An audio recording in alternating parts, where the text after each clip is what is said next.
It's kind of a session of two extremes in a way, because I was just going to run briefly through sort of sector context, because there's quite a lot of changes out in the sort of sector landscape around quality assessment, and just very, very, very briefly just reflect on what implications that might have for Brooks, and then we're going to zoom in to the local context and look at the module descriptor, because that's we thought that was the main way in which the academic staff, module leaders, program leads, get involved in a lot of the QA processes, because they bring new modules for program validations, and there's the change processes and periodic review, and so quite often the focus of QA activities is at the module level. So George thought he might enjoy deconstructing the module descriptor a little bit, and reflecting on good module design.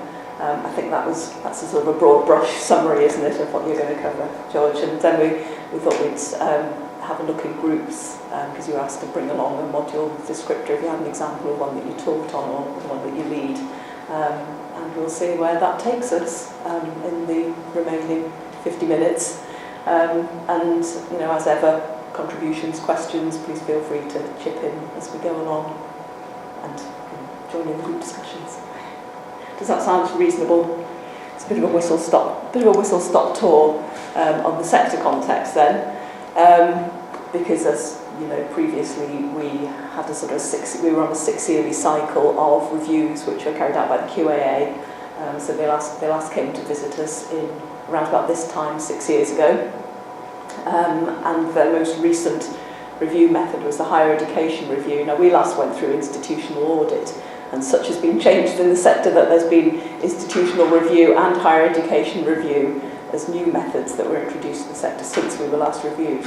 And we were actually quite lucky that we've avoided all of those now, because their contract for carrying out these review methods ended on the 31st of July this year. So, and as I'm sure some of you were aware, there was a consultation carried out by HEFCE last year to look at what the future approaches to quality assessment might look like in the sector. And in that consultation, QAA was very much out of the picture in terms of regulator. They've obviously got a bit tired of this idea of one size fits all, because the higher education review applied to everybody, whether you were a big university, small specialist college, FE college, private provider, and the burden was getting a bit ridiculous, really. I don't think anyone was getting much out of it, but it was sort of managing to be both onerous and superficial at the same time, so which was quite an achievement, I thought. So as you can probably gather, I'm quite pleased that that's all behind us now. So the HEFCE's revised operating model for quality assessment was published back in March of this year, and the new arrangements are due to be implemented in full next academic year. So this year it's a sort of a transitional period that we're going through, and because we've been due for higher education review this year, so we've had a bit of a lucky escape there. We've actually got off relatively lightly. I'll tell you a little bit about what we've done so far in a second. But essentially, the new framework for quality assessment is the Teaching Excellence Framework, the TEF, which I'm sure you've all heard a fair bit about. Now, that's optional. We don't have to opt into that one, but of course we are, because we've got a lot of strengths in teaching, and so we can see quite a lot of benefits in doing so, in terms of getting a good judgment, being able to increase fees, the reputational advantages to be gained by being involved in that, and plus the revised operating model, which is not optional. That's very much located in the university's assurance obligations, really. So the funding council very much not making that optional. So what is the revised operating model? It's got a number of strands, mostly based on existing assurance arrangements, because we've already got to send an annual accountability return to the funding council when it comes to in our finances, the way we manage risk, institutional risk, all the data returns that we make to the funding council. So So the annual provider review now consists of all of that stuff that we already do, plus an additional assurance statement that the Board of Governors has to make about academic quality and standards. So there's some specific wording, but I won't bore you with those details at this point, because that's not really the main focus of this session. So there's the annual provider review, the HEFCE assurance review visit. That's a 5-yearly activity that, again, we already have to go through. And the HAR is remaining on the current cycle, so whoever's due for that this year will carry on doing that. We're not due for that until 2019-20 because we only had a visit a couple of years back, so as I say, we've got off reasonably lightly this year. The academic board had to submit a report to the Board of Governors that sort of gave them all sorts of assurances about what AESC and the Research and Knowledge Exchange Committee and the Research Degrees Committee and the Cooperative Provision Subcommittee have been up to over the year, and they received that at the November meeting, and they were quite happy that gave them the assurance they needed, so that was all good. A third element of it is that they're interested in the methodologies that we employ for our own internal review processes, and so there is going to be a one-off verification of how we go about, particularly periodic review that they're interested in, but it could well become expanded to include how we approach annual monitoring, academic governance review, also maybe review of the quality of professional services that support our provision. But at the moment it seems to be very much focused on periodic review, and actually the QAA is back on that one because they've won the contract to come and do that verification exercise, so we probably will see them within the next year or two. I'm not sure exactly when yet.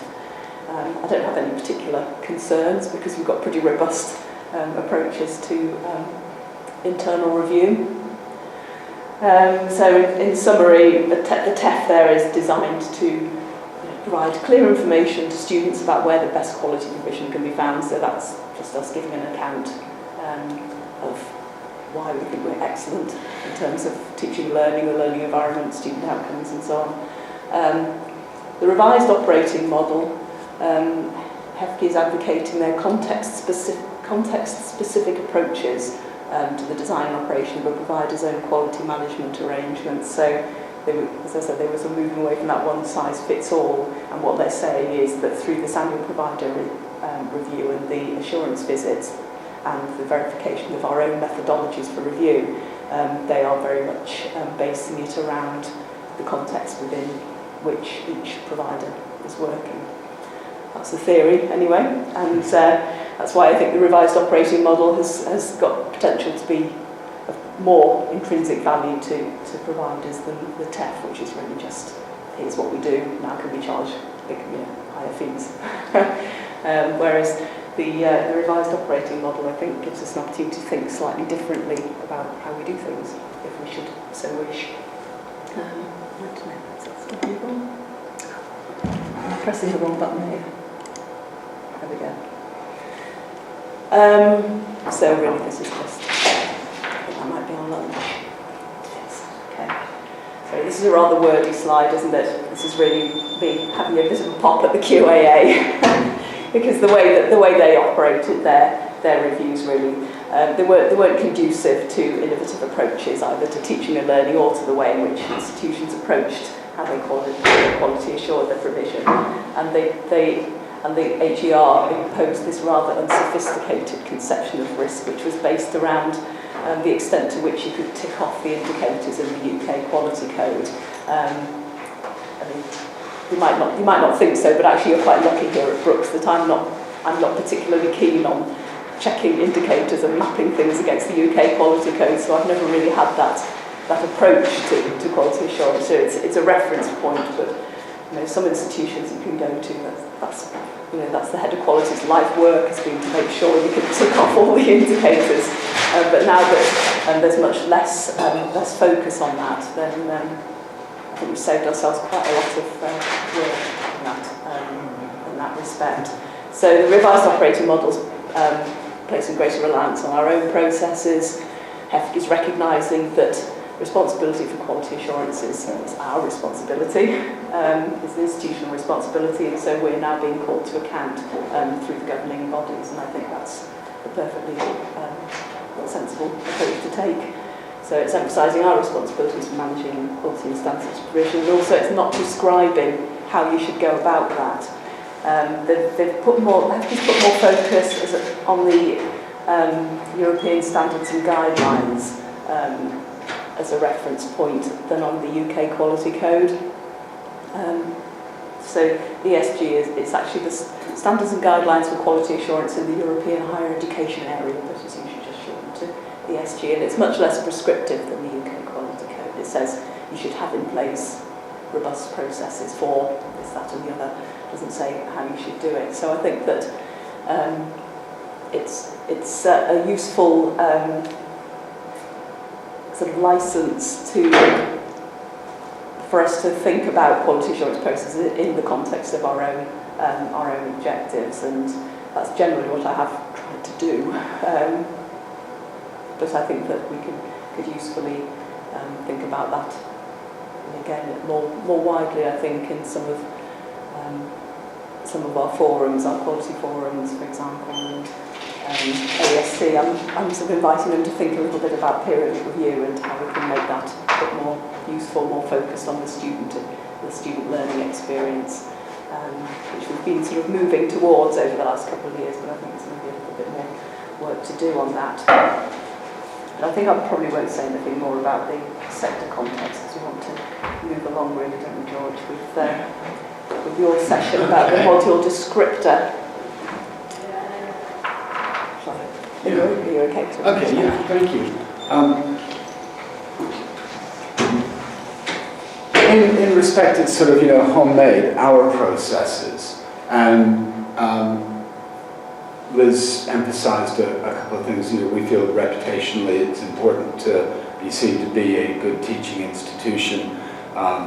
The TEF does bring in a lot of the NSS type data, which if that moves over to the more student experience focus rather than student satisfaction focus, it would also play to some of our strengths. So you could take the program or the module, but the module is sort of smaller and more tightly contained. It's a document which basically expresses what it is that we do in some concise and possibly measurable or at least evaluatable way. And just the quick sort of essence of constructive alignment is through the module descriptor that you see the relationship between a statement of outcomes, teaching methods, and assessment tasks.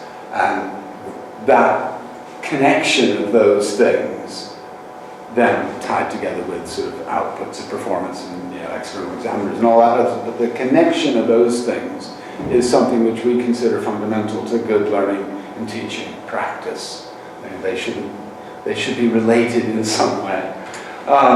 Aims then express what we, so if there's elements of, again, I'm not going to go into every box on the module descriptor, but at section 2, module aims, is where, that's what we say we're going to do. We're going to satisfy the regulators, the professional bodies, the discipline, the data, the discipline knowledge base. This course aims to produce digital music engineers to meet the needs of the entertainment industry, or participants will have an understanding of the product design side.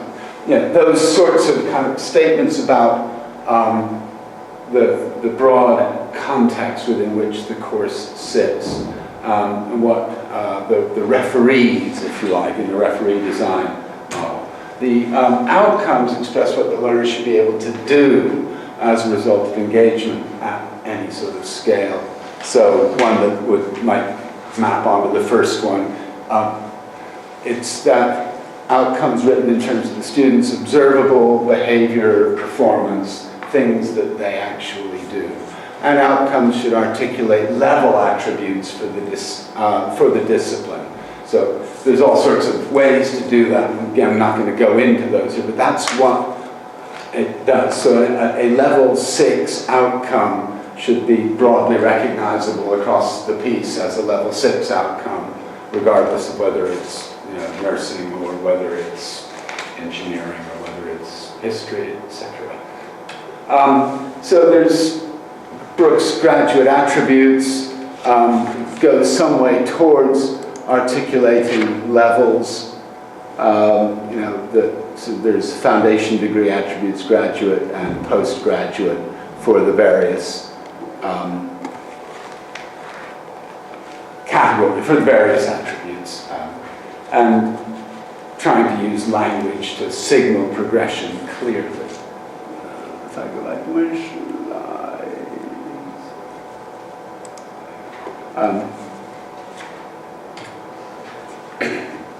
And finally, assessment.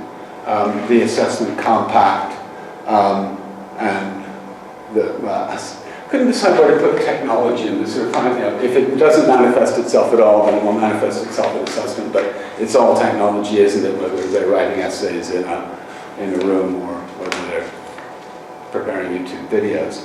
So assessment, fair, valid, authentic. Those, if you like, criteria for assessment. The idea is, if we look at aims, outcomes, graduate attributes as they articulate to outcomes, and assessment, we might have more than enough to discuss about what good practice would be, or what the exemplars, or what you brought with you might exemplify. And so I thought that over lunch we could share and evaluate whatever module descriptors were brought, or we could use the template as a point of discussion, and then discuss general issues by which the processes are supported by the descriptor.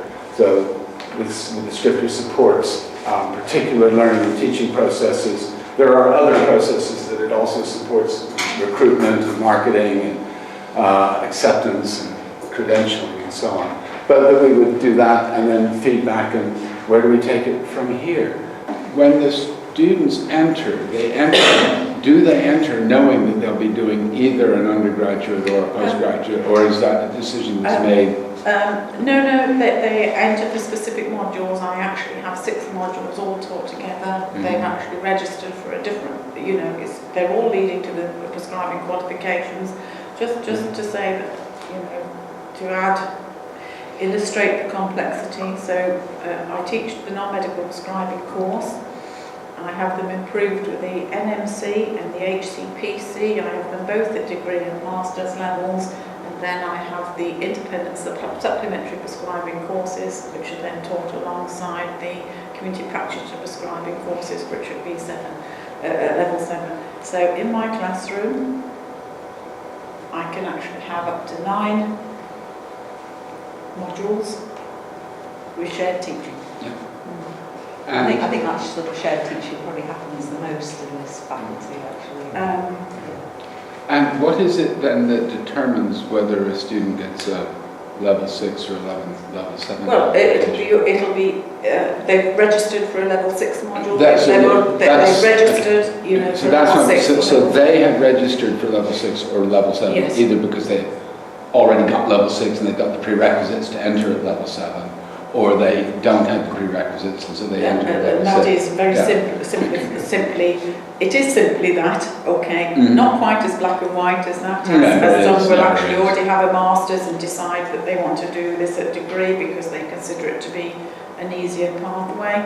And we've actually had those with PhDs, because obviously what they want is really, and it's a motivator if you like, what they actually want is the professional award. They're not necessarily the license to prescribe. The license to prescribe. They're not necessarily.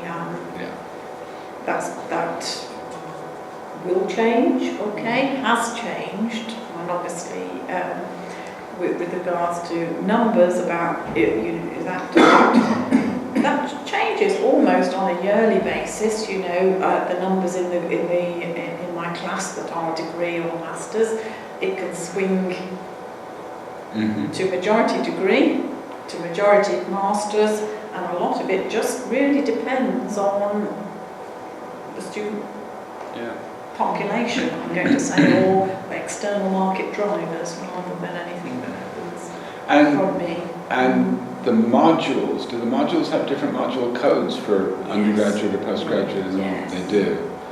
And then separate descriptors. I all have separate descriptors, they're all approved separately, they're all the same but different. Or different but the same.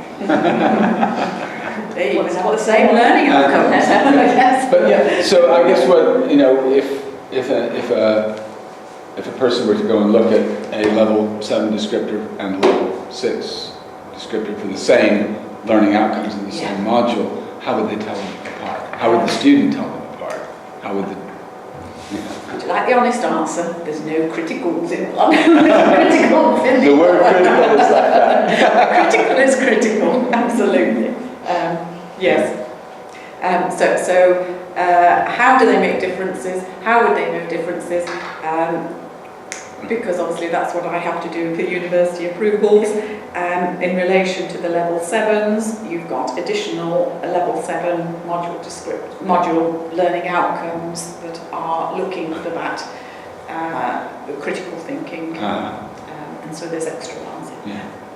And then is there extra provision to do that, or how are they expected to get that? Okay, and that's where I'm saying, I'm dominating the discussion, aren't I? Apologies.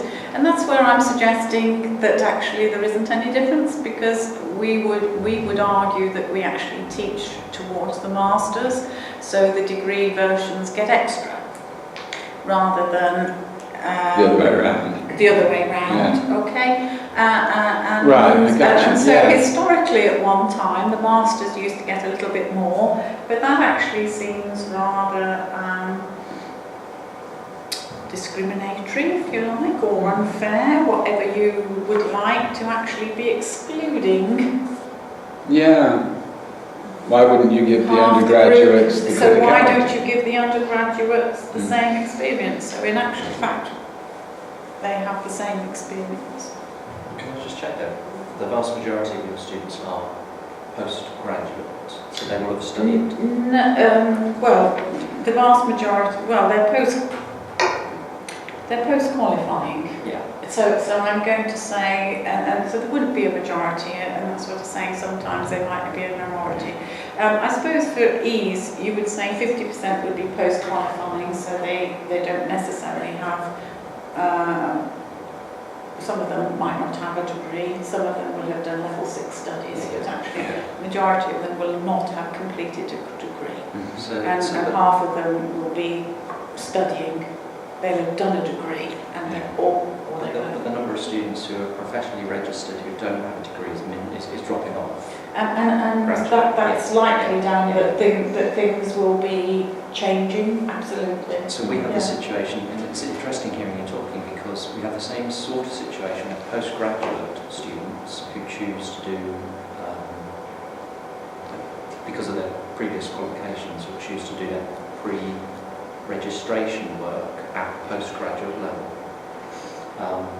We have to teach to the degree level, because it would be very easy to pitch it at the master's level and leave the vast majority of people behind. So we end up having to teach at that undergraduate level, mindful of the fact that we've also got master students in the room, and then provide additional provision to support them. So always the challenge of so-called differentiation, whether it be in the primary classroom or, advanced continuing professional development, catering for different levels of need. And I mean, what becomes interesting then is how do you resolve that? Because you clearly have just two different models of doing it. You teach you declare teaching to the postgraduate, and then provide more for the undergraduates to bring them, whereas you provide the undergraduate as the baseline, and you provide more for the postgraduates to top them up. Because the professional requirements are exactly the same. Yeah. The NMC isn't bothered about the academic level, although Julia said, I guess that situation is changing. Sometimes they do say that they want us to put on a course at master's level, don't they, or at level 6. Or And I've seen the phenomenon of post-qualified nurses with degrees who want to obtain master's levels qualification in order to specialize or for promotional reasons within the career. I don't know if they're Well, I'm going to say, and that's probably the group, it's not the only reason, obviously non-verbal prescribing has massive things, but actually you can almost guarantee that this module will lead to some sort of promotion and change. they should use it towards a master's. And this is what people are doing, so it's a challenging module, so they often do this as a standalone course. This is a CPD module. Well, it's classed under CPD, And it's quite interesting. Sorry, can I just yeah. So is it attached to a program at all? Well, this that I've brought here, so this is in my role is actually a short course. Yeah.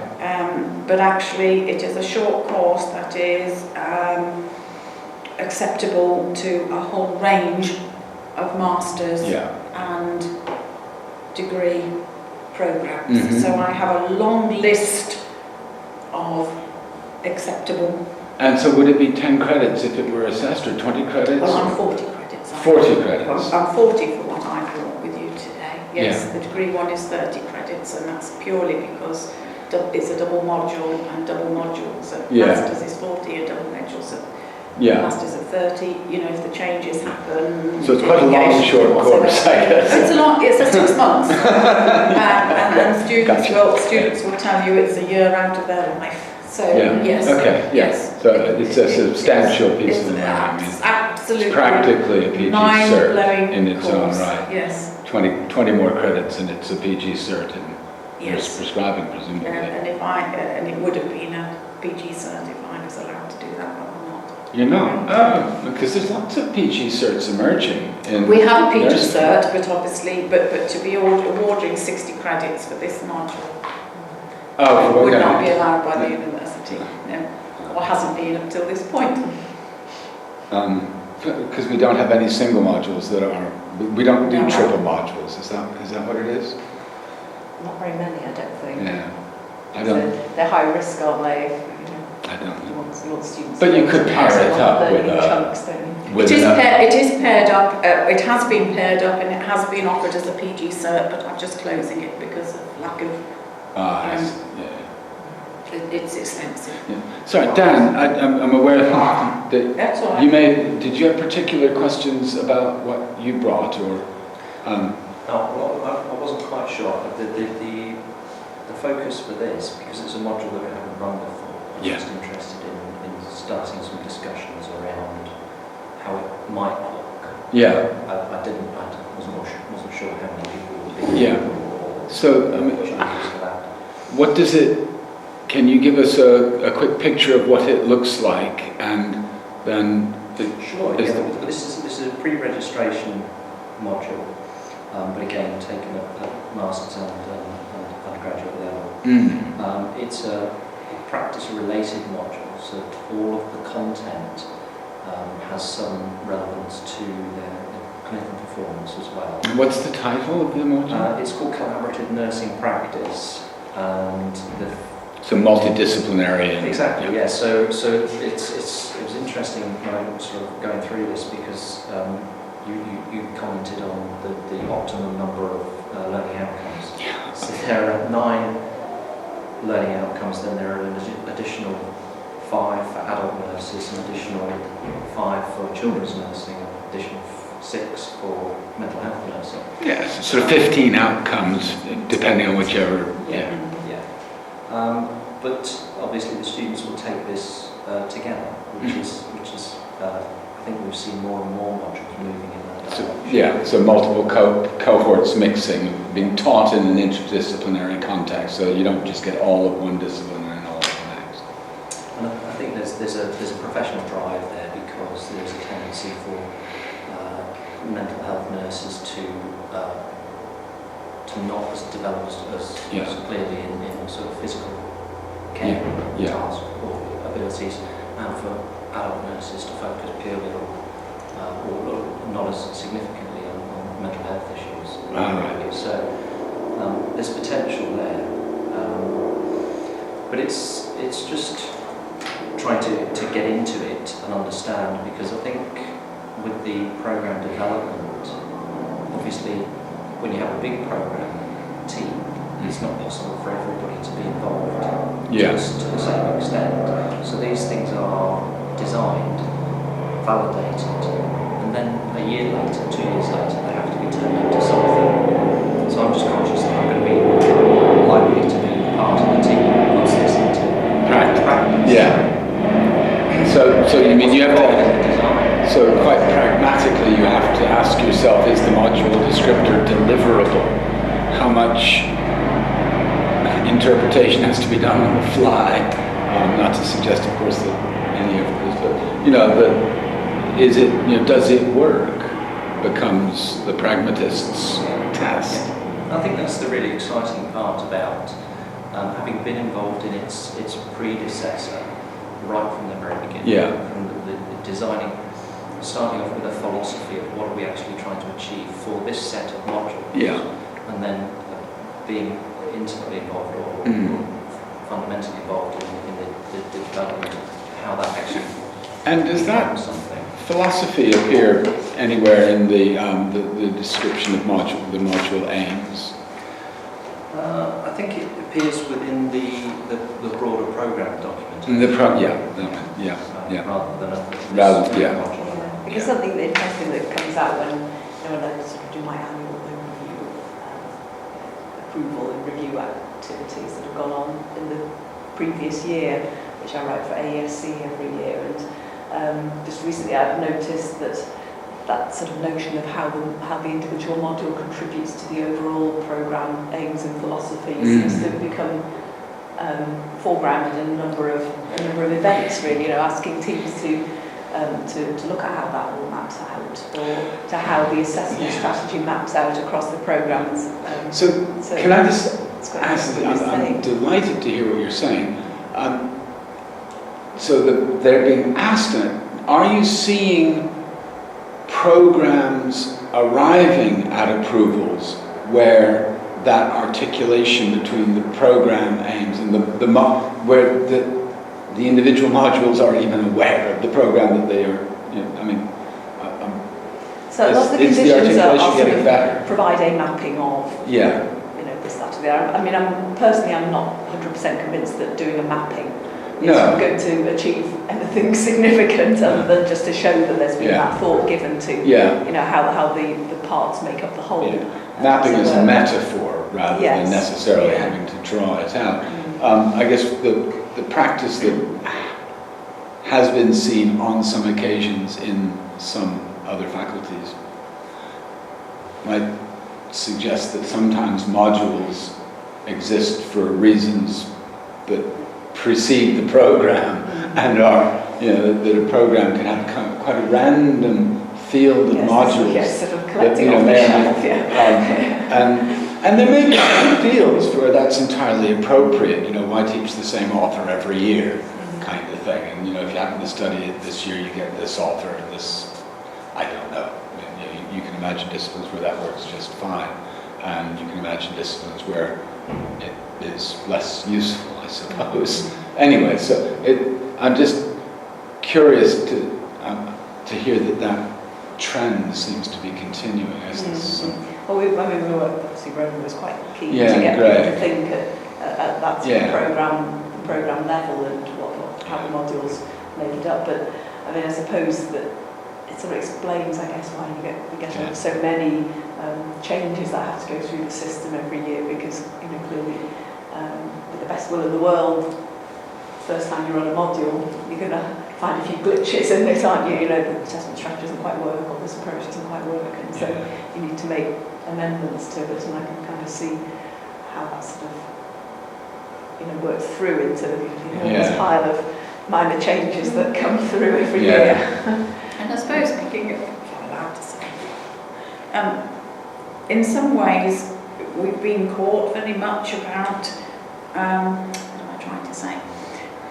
I'm thinking of that relation to that pile of minor changes, okay? We have to put so much detail in here that if you want to actually have any flexibility in any aspect of this, it ends up putting in a minor change, which actually means that it's almost a whole 1.5 years before you can make those changes. I mean, once upon a time, I'm not suggesting bullying, I don't think it actually alters quality assurance as well, but you would have been a little bit more general in your assessment strategy, for example, but we're either made to or not. What am I trying to say? I've got a word count on mine, and I've been told to change that word count. I need to do a minor change. There's a whole process to follow. It just seems absolutely over the top. We're changing assessment strategy. The assessment strategy isn't changed at all. It's just you're meeting drivers, you know, about, you know, I'm just...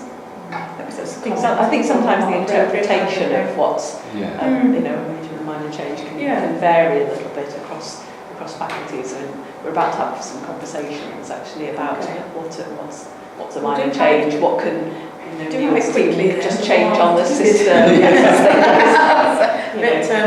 You want people to be describing things accurately, but not in such a way that it's so. Well, I've just been and a word. And to be honest, you want these documents to last for a couple of years. Well, you know. And obviously mine is, you know, within, you know, I'm only so I've got obviously the coursework. This is the bit, the word count. So I've been made to put it in because you've asked me to do that, and obviously this is all into your KISS data. I'm absolutely okay with all of that, but to actually go through a whole. It isn't a whole approval process. I mean, maybe that's something. It's just absolutely. Maybe that's something that just needs to go through the module handbook. Are word counts determined by the professional body, or are they a general expression of what is the usual level of assessment at this level? If it's the former, then you start with them, but if it's the latter, I would have... it's not set by the professional body, they're never... The NMC are totally woolly from, you know... I know this is prescriptive, but a portfolio is a portfolio. Thank you, Dan. So just to finish off, it's not set by the professional body. This column is in here, and I just feel that, you know, it's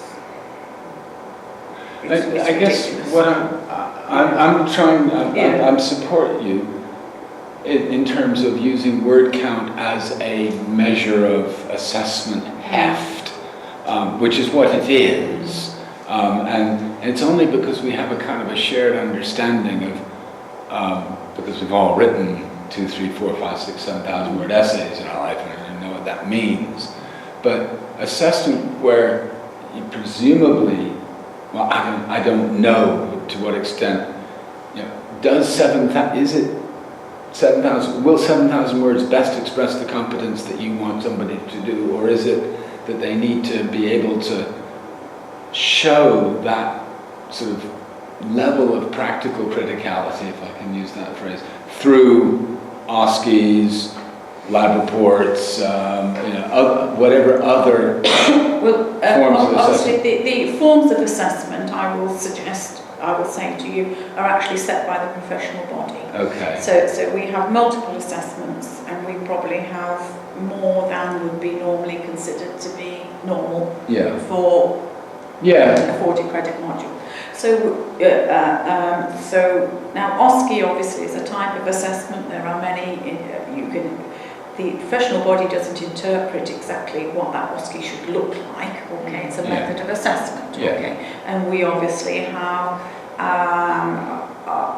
expertise within this faculty relating to OSCEs, but I'm going to suggest that they're all set up the same, therefore they're all going to be set up the same. Okay, that's okay. It works extremely well. If they're observed OSCEs, we have in common with many other courses.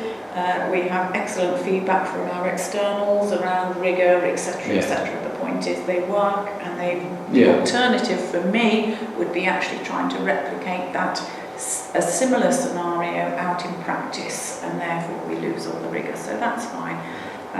So I'm going to say those are all okay, and before,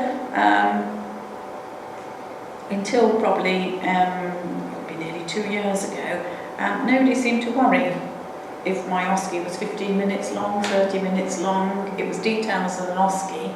But now, because we've got time frames put on it and word counts, everyone is starting to be concerned about it. There was no worry when I increased the pharmacology exam time from 1 hour to 2 hours, but now it's 2 hours. If I wanted to reduce it back, I have to get to a minor change. Yeah. I thought, are those numbers, do they originate from Central University, or do they originate from, because I've heard similar things, but from humanities and social sciences, but the word counts are different.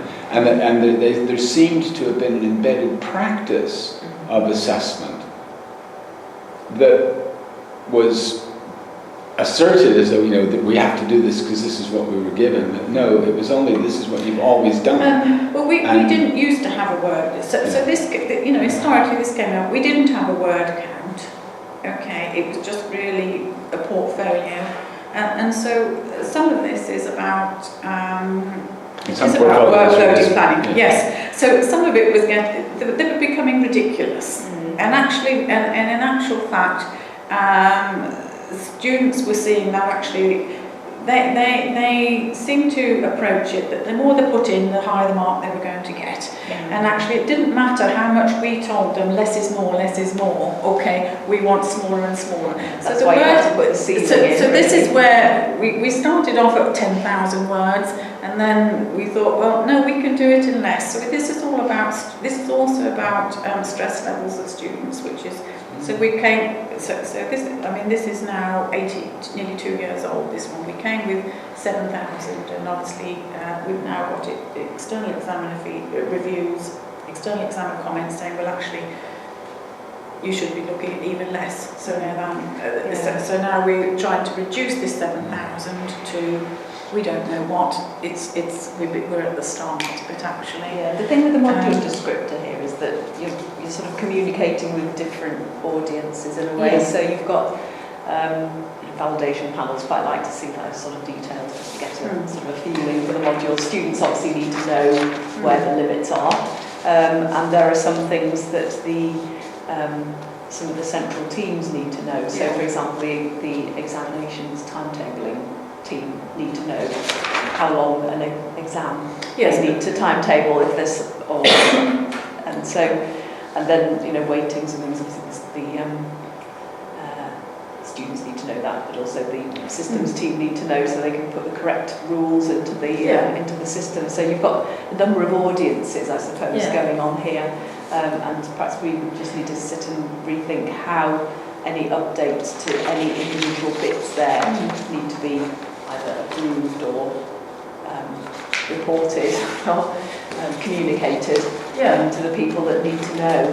And word counts, I wouldn't have thought need necessarily to be reported anywhere other than the students, obviously, need to know in their module handbooks. And that's really, to be honest, where I am. Obviously I know it's exams, mine are all in-class tests, so they're all, I know I can't refer to them as exams, but they don't go through the exams committee. Everything is counted as coursework, and it's all to do with me, so that's absolutely fine. But that's where I am really. I'm just thought, only because you introduced the module descriptor, I'm sorry. Obviously this is where it is.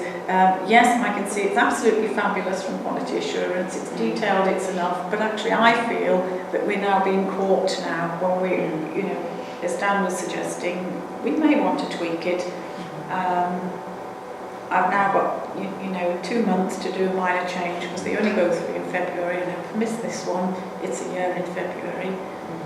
And actually, I can't do that. Yeah, there are some things that we don't need to wait that long, to be honest. But isn't I mean, I wanted to make a change to module assessment, and we had a annual review last year, but it was because it's the PCTHE, and basically Dominic and Diana said, that doesn't seem like such a huge thing. Run it past the external examiner. If the external examiner says it's fine, it's fine.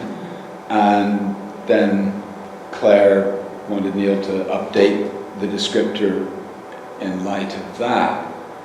And so it was without actually going, it was, the judgment was taken by the PLQ in effect, saying that it looked all right to him, didn't in the end seem to need a minor change process. The same descriptor will do, but we had a correspondence with the external examiner and she thought that it would also do, and so we didn't make a change, although if you were to be a student looking at the course last year and the student this year, they may or may not notice the difference. And some of them might notice the difference and some of them might not.